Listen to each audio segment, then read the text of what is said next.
Okay, we are still in The Restaurant at the End of the Universe by Douglas Adams. We are jumping into chapter 14.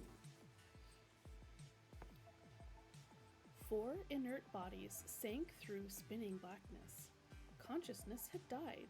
Cold oblivion pulled the bodies down and down into the pit of unbeing. The roar of silence echoed dismally around them, and they sank at least into a dark and bitter sea of heaving red that slowly engulfed them, seemingly forever. After what had seemed an eternity, the sea receded and left them lying on a cold, hard shore. The flotsam and jetsam of the stream of life, the universe, and everything. Cold spasms shook them. Lights danced sickeningly around them. The cold, hard shore tipped and spun and then stood still. It shone darkly. It was a very brightly polished, cold, hard shore. A green blur watched them disapprovingly. It coughed.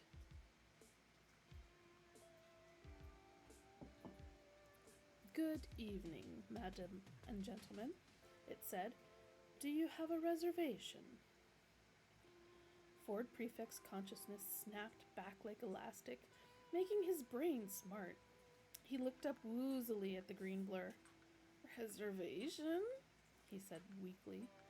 "Yes, sir," said the green blur. "Do you need a reservation for the afterlife?" Insofar as it is possible for a green blur to arch its eyebrows disdainfully, this is what the green blur now did. "Afterlife, sir?" Arthur Dent was grappling with his consciousness the way one grapples with the lost bar of soap in the bath. "Is this the afterlife?" he stammered. "Well, I assume so," said Ford Prefect, trying to work out which way was up. He tested the theory that it must lie in the opposite direction from the cold, hard shore on which he was lying, and staggered to what he hoped were his feet. "I mean," he said, swaying gently, "there's no way we could have survived that blast in there." "No," murmured Arthur. He had raised himself onto his elbows, but it didn't seem to improve things. He slumped down again. "No," said Trillian, standing up. "No way at all." A dull, hoarse, gurgling sound came from the floor. It was Zaphod Beeblebrox attempting to speak. "I certainly didn't survive," he gurgled. "I was a total goner. Wham bam, and that was it." "Yeah, thanks to you," said Ford. "We didn't stand a chance.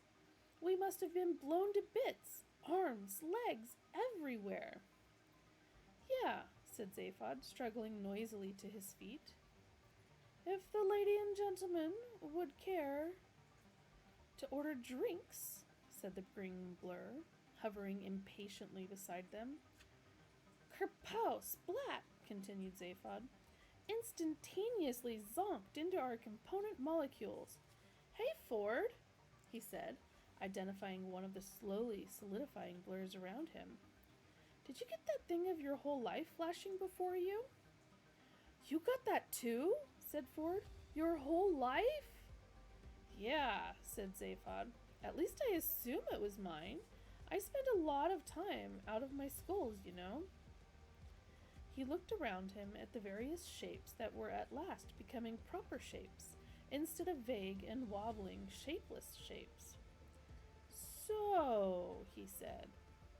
"So what?" said Ford. "So, here we are," said Zaphod hesitantly, "lying dead." "Standing," Trillian corrected him. Standing dead," continued Zaphod, "in this desolate restaurant?"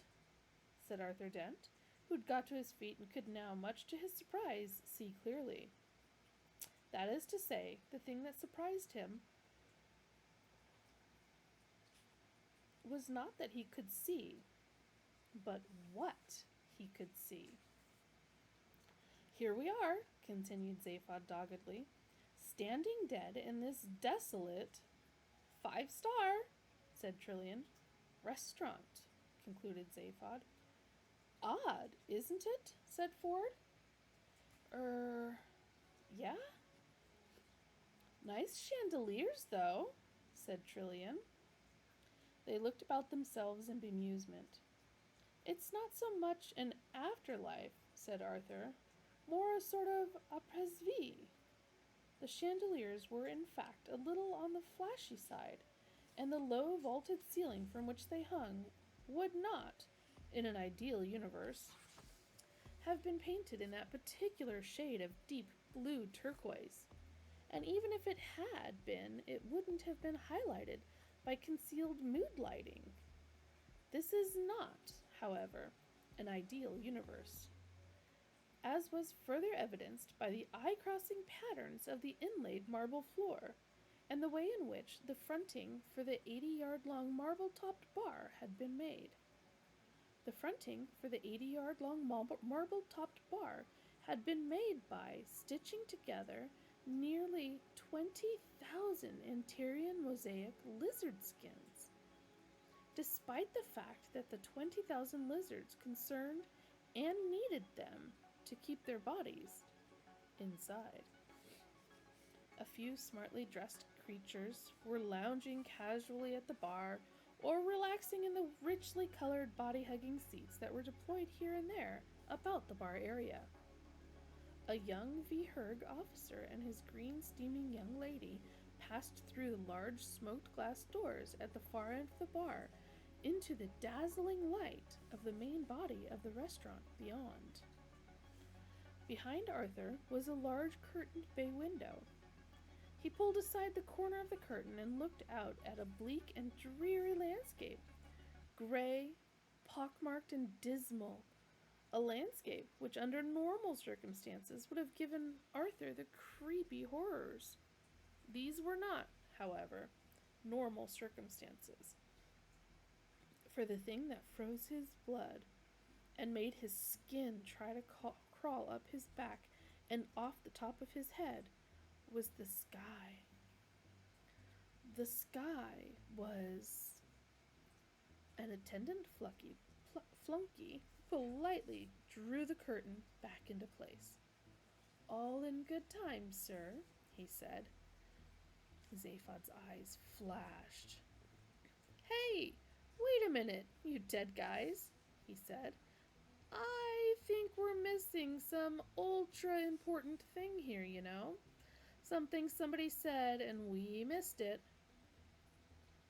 Arthur was profoundly relieved to turn his attention from what he had just seen. He said, I said it was a sort of après, yeah, and don't you wish you hadn't, said Zaphod. Ford? I said it was odd. Yeah, shrewd but dull, perhaps. It was... Perhaps, interrupted the green blur, who had by this time resolved into the shape of a small, wizened, dark-suited green waiter. Perhaps you would care to discuss the matter over drinks. Drinks! Cried Zaphod. That was it! See what you miss if you don't stay alert? Indeed, sir, said the waiter patiently. If the lady and gentleman would care to take drinks before dinner.